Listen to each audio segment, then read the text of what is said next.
अस्सलाम वालेकुम my dear students, my name is Hasan Raza और हम कर रहे हैं G12 फिजिक्स। डियर स्टूडेंट्स, आज की इस क्लास में हम पहले एटॉमिक स्पेक्ट्रम जो पढ़ चुके हैं उसी पर गुफ्तगू को बेस करते हुए बॉश एटॉमिक मॉडल को समझने की कोशिश करेंगे। डियर स्टूडेंट्स, आज के इस लेक्चर में मैं बॉश एटॉमिक मॉडल का ओरिजिन और पहले दो पोस्टुलेट्स आपके सामने रखूंगा। हम बॉश एटॉमिक मॉडल का किसी तौर रदरफोर्ड एटॉमिक मॉडल के साथ मवाजना भी करेंगे और देखेंगे कि रदरफोर्ड एटॉमिक मॉडल के बाद बोहर के एटॉमिक मॉडल की जरूरत क्यों पेश आई। तो डियर स्टूडेंट्स, गुफ्तगू थोड़ी सी टेक्निकल और इंटरेस्टिंग होने वाली है, तो अपनी तमाम तर तवज्जो लेक्चर की तरफ फोकस करते हुए चलिए मेरे साथ लाइट बोर्ड की जानिब। डियर स्टूडेंट्स, जैसे कि आप देख चुके हैं, हम प्रीवियस लेक्चर्स में बात कर चुके हैं हाइड्रोजन के डिफरेंट स्पेक्ट्रम्स की। स्टूडेंट्स, बात आगे बढ़ चुकी है, बता चुका हूं कि हमें आज बात करनी है बोहर्स एटॉमिक मॉडल पे। डियर स्टूडेंट्स, जॉन डाल्टन ने सबसे छोटे पार्टिकल को एटम तो कह दिया था, लेकिन एटम दिखता कैसा है, एटम का स्ट्रक्चर कैसा है, एटम के अंदर मौजूद पार्टिकल्स कौन कौन से हैं, ये बात एक मिस्ट्री बनी रही।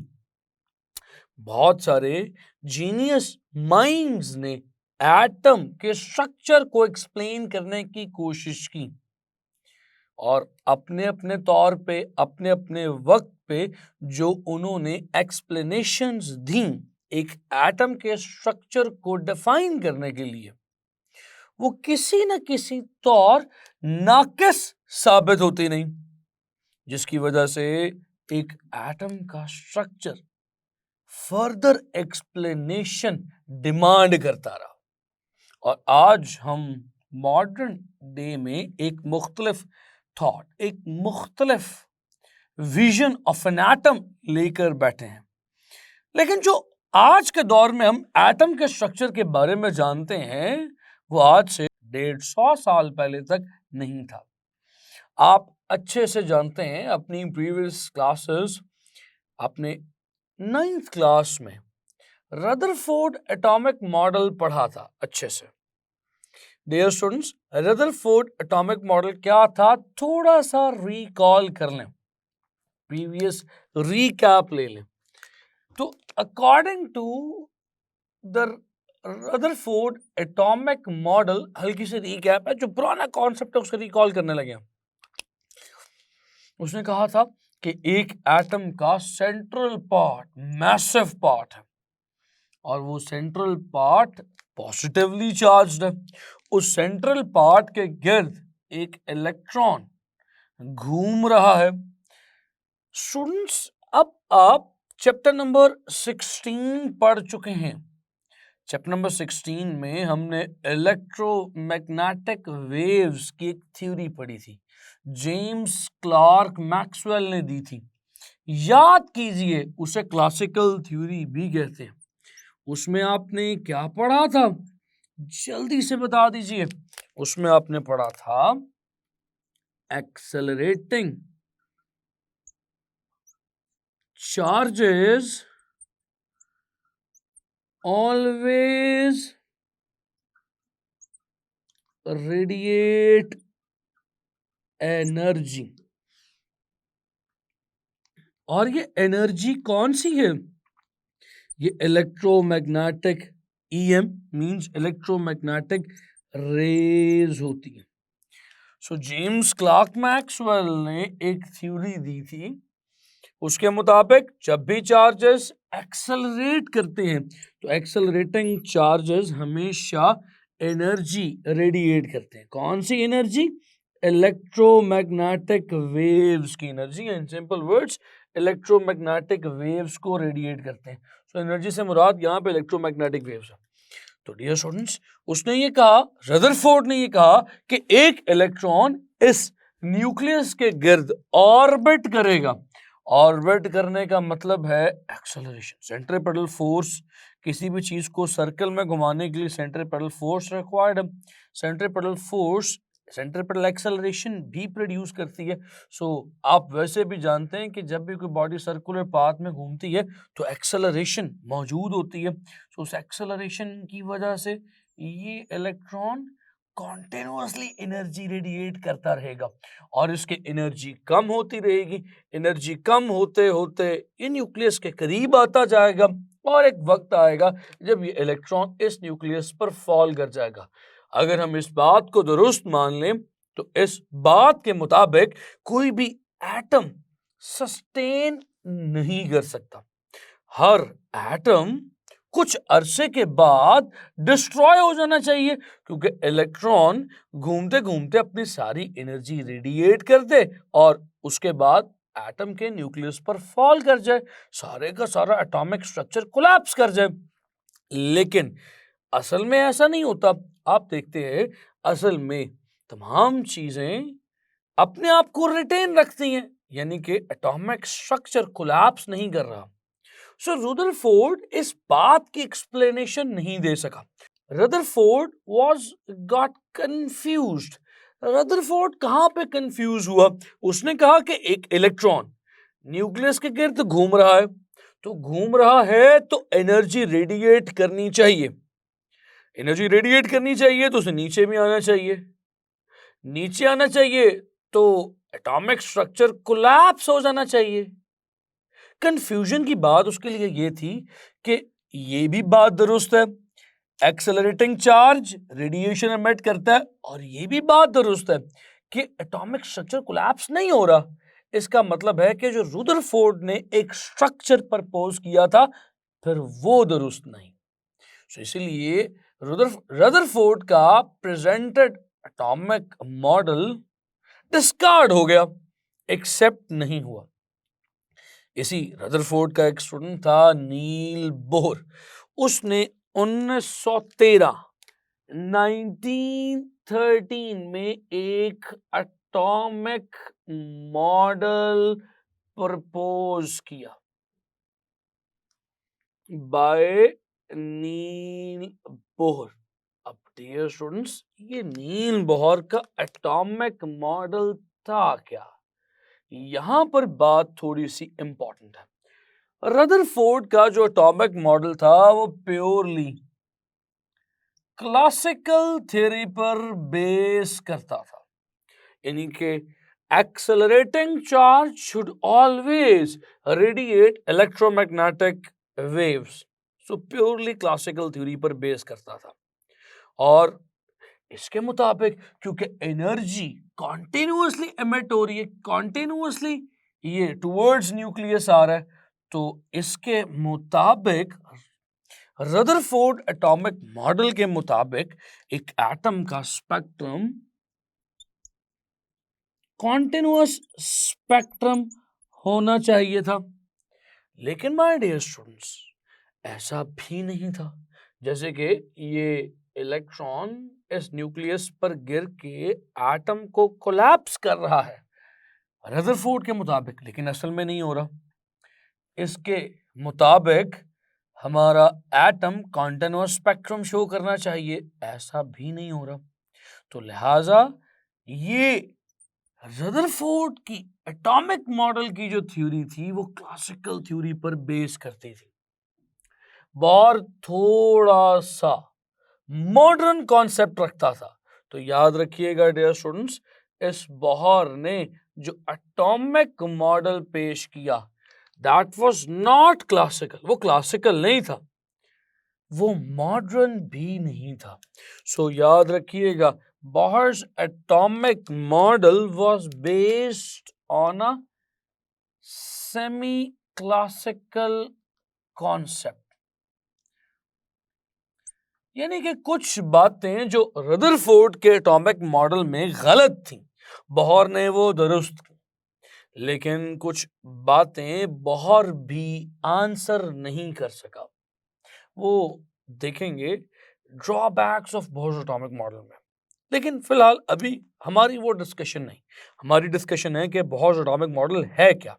तो डियर स्टूडेंट्स, इसका atomic model semi classical concept पर मबनी है। सेमी क्लासिकल कॉन्सेप्ट क्या है, चलिए थोड़ा सा आगे चलते हैं और गुफ्तगू को आगे समझने की कोशिश करते हैं बढ़ाते हुए। इसने सबसे पहले एक पोस्टुलेट पेश किया। इसने कहा कि एक एटम में जो एक इलेक्ट्रॉन है, that is yes revolving around a nucleus, but this electron is revolving around a nucleus in a fixed orbit without radiating। तो ये पहला जो पोस्टुलेट था, पहला जो पॉइंट था बोहर का, वो क्लासिकल थ्योरी से कॉन्ट्राडिक्ट करता था। तो बोहर ने पोस्टुलेट नंबर 1 क्या दिया डियर स्टूडेंट्स, चलिए जी देखते हैं। पोस्टुलेट नंबर 1 बोहर कहता है an electron is revolving around a nucleus in a fixed orbit। So चलिए इस पॉइंट को लिखने की कोशिश करते हैं। So पहला पोस्टुलेट क्या है डियर स्टूडेंट्स, चलिए लिखते हैं। An electron is bound to a nucleus in an atom revolve around a nucleus in a fixed shell। in a fixed shell कह लें, in a fixed orbit कह लें, without radiating। so ये बात बहुत टेक्निकल थी और ये बात हमारी पुरानी थ्योरी से हट कर थी। बोहर कहता है एक इलेक्ट्रॉन जो कि एक न्यूक्लियस को उसके साथ बाउंड है, यानी उस न्यूक्लियस के गिर्द उसने घूमना है।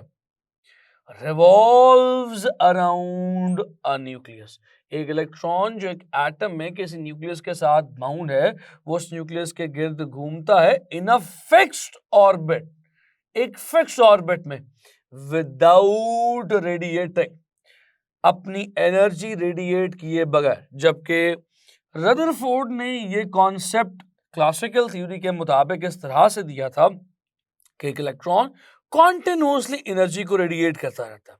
बोहर ने इसके क्लासिकल थ्योरी से मिलते हुए पोस्टुलेट की कॉन्ट्राडिक्शन की और पॉइंट ये दिया कि जब भी एक इलेक्ट्रॉन किसी भी एटम में किसी न्यूक्लियस के गिर्द घूमेगा तो घूमेगा एक फिक्स ऑर्बिट में, यानी कि एक फिक्स ऑर्बिट में घूमते हुए एक इलेक्ट्रॉन अपनी एनर्जी को चेंज नहीं करेगा, एनर्जी रेडिएट नहीं कर रहा। That means in a certain shell the energy of the electron is constant as long as the electron stays in that particular orbit। जब तक वो इलेक्ट्रॉन उस ऑर्बिट में रहेगा उसकी energy will remain constant। So dear students, अगर आपसे कभी पूछ लिया जाए which postulate of the Bohr's atomic model is against or contradictory with the classical theory, तो उसमें से ये पहला postulate भी क्लासिकल थ्योरी को कॉन्ट्राडिक्ट कर रहा है। तो मैं यहां पर लिख सकता हूं it is against classical theory of electromagnetic waves. Dear students, इसके बाद सवाल ये पैदा होता है कि एक इलेक्ट्रॉन न्यूक्लियस के गिर्द जिस ऑर्बिट में घूम रहा है वो ऑर्बिट हमें कैसे पता कहां मौजूद होगा। जैसे कि यहां पर मैंने इस न्यूक्लियस के गिर्द ऑर्बिट इधर बनाया, ये पहला ऑर्बिट मैंने इधर क्यों नहीं बना दिया। लेट्स से जो दूसरा परमिसिबल ऑर्बिट है जहां पर इलेक्ट्रॉन मौजूद हो सकता है वो ये वाला है। So this is the second orbit जहां पर इलेक्ट्रॉन मौजूद हो सकता है। सो व्हाई नॉट, मैंने ये क्यों नहीं बना दिया। ये मुझे कैसे पता चला कि कौन सा ऑर्बिट इलेक्ट्रॉन ऑक्यूपाई कर सकता है। यह सवाल कुछ इस तरह से कर लेते हैं, मुझे कैसे पता चलेगा कि इलेक्ट्रॉन कहां रिवॉल्व कर रहा है। यही सवाल बोहर के जहन में भी उठा होगा। इसका जवाब बोहर ने एक्सपेरिमेंटली दिया। याद रखिएगा डियर स्टूडेंट्स, बोहर ने जो एटॉमिक मॉडल पेश किया था, उस एटॉमिक मॉडल की जस्टिफिकेशन खुद बोहर के पास भी नहीं थी। बोहर ने बस पोस्टुलेट्स पेश किए थे, यानी कि ऐसा हो रहा है। लेकिन ऐसा क्यों हो रहा है, इसकी रीजन खुद बोहर भी नहीं जानता था।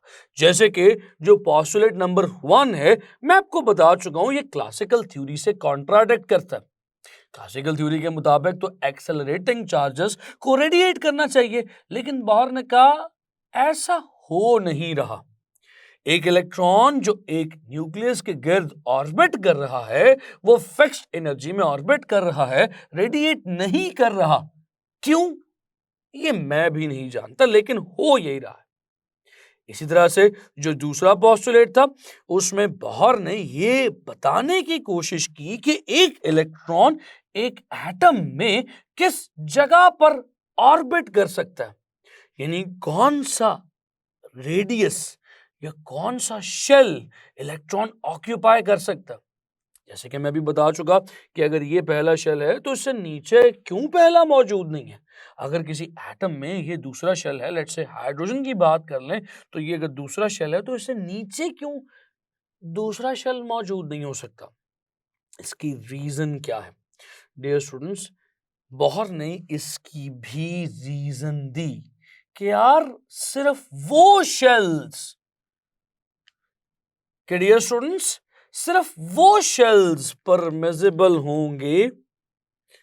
सुनते चले जाइए, आइए इस पॉइंट को भी लिखते हैं। So that is postulate number 2। तो चलिए डियर स्टूडेंट्स लिखते हैं फिर सेकंड पोस्टुलेट की फॉर्म में। क्या आएगा सेकंड पोस्टुलेट, वो कुछ इस तरह से लिखा जाएगा, an electron revolves around a nucleus in a stationary orbit, और एक ऐसे ऑर्बिट में रिवॉल्व करेगा in which the orbital angular momentum of the electron will be integral multiple of h/2 pi। Dear students, very interesting thing। तो मैं ये बात कर रहा था कि हमें कैसे पता चलेगा कि एक हाइड्रोजन के एटम में इलेक्ट्रॉन किस ऑर्बिट में रिवॉल्व कर सकता है, कौन सा ऑर्बिट उसके लिए परमिसिबल है। तो बोहर ने बताया कि मैंने ये देखा है, electron revolves around a nucleus in a stationery orbit. रुक जाइए यहां पर, स्टेशनरी ऑर्बिट का क्या मतलब है डियर स्टूडेंट्स। स्टेशनरी ऑर्बिट का मतलब है कि जिस ऑर्बिट में इलेक्ट्रॉन रिवॉल्व कर रहा है, वो ऑर्बिट अपनी जगह पर फिक्स्ड रहेगा, यानी कि ये ऑर्बिट बढ़कर यहां नहीं आ सकता, या ये ऑर्बिट कम होकर कॉन्ट्रैक्ट होकर यहां नहीं आ सकता। एक एटम में इलेक्ट्रॉन जिस ऑर्बिट में रिवॉल्व कर रहा है, वो ऑर्बिट अपनी जगह पर स्टेशनरी है, यानी ये ऑर्बिट खुद बाखुद ना ही एक्सपैंड कर सकता है, ना ही कॉन्ट्रैक्ट कर सकता है। तो चलिए आगे पढ़ते हैं। An electron revolves around a nucleus in a stationery orbit in which the orbital angular momentum of the electron will be the integral multiple of h/2 पाई। नहीं आई ना समझ, अभी समझाता हूं। इसने देखा कि सिर्फ इलेक्ट्रॉन वहां ही घूम सकता है, उसी ऑर्बिट में घूम सकता है जिस ऑर्बिट में एंगुलर मोमेंटम की वैल्यू h/2 पाई का मल्टीपल हो। यानी कि अगर तो हम यहां पर इलेक्ट्रॉन को घुमाने की कोशिश करें, तो यहां पर इलेक्ट्रॉन का जो एंगुलर मोमेंटम है, एंगुलर मोमेंटम आप जानते हैं क्या है, angular momentum chapter number 5 first year में आप पढ़ चुके हैं, L is equal to mvr होता है।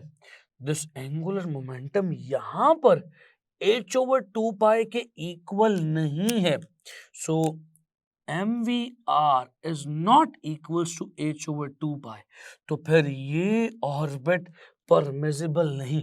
उसने कहा मैंने देखा है कुछ ऑब्जर्वेशंस के थ्रू कि वो ऑर्बिट्स नहीं मुमकिन, पॉसिबल नहीं है जहां पर इलेक्ट्रॉन का एंगुलर मोमेंटम h/2 का मल्टीपल ना हो। जैसे कि यहां पर h/2 नहीं है तो ये पहला शेल नहीं हो सकता। फिर हमने यहां पर कैलकुलेट करके देखा तो यहाँ पे एंगुलर मोमेंटम की वैल्यू एक इलेक्ट्रॉन की h/2 आती है। तो हमने कहा यहाँ पर एंगुलर मोमेंटम की वैल्यू h/2 है। तो हमने एक्सपेरिमेंटली देखा यहाँ पर इलेक्ट्रॉन घूम सकता है, यहाँ पर इनफैक्ट इलेक्ट्रॉन घूम रहा है।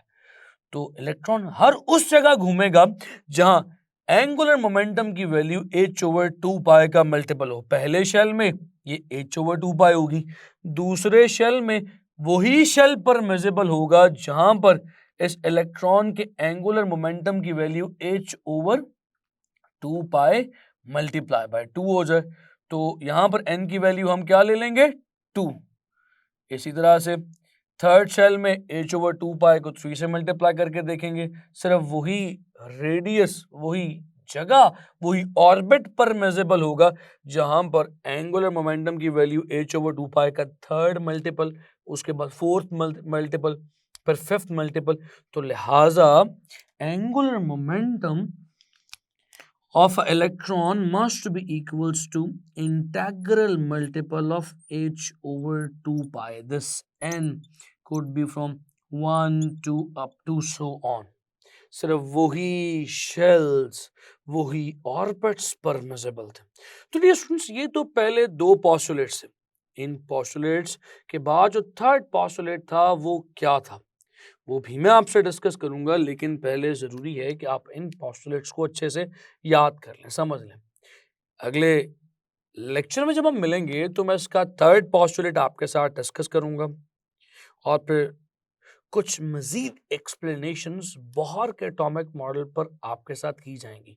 तो अभी सफ़र हमारा काफ़ी है, यहाँ पर रोक इसलिए रहा हूँ ताकि आप इन चीज़ों को अच्छे से डाइजेस्ट कर लें। अपना बेइंतहा ख्याल रखें, आपसे मुलाकात करूंगा नेक्स्ट लेक्चर में। सी यू नेक्स्ट टाइम। अल्लाह हाफ़िज़।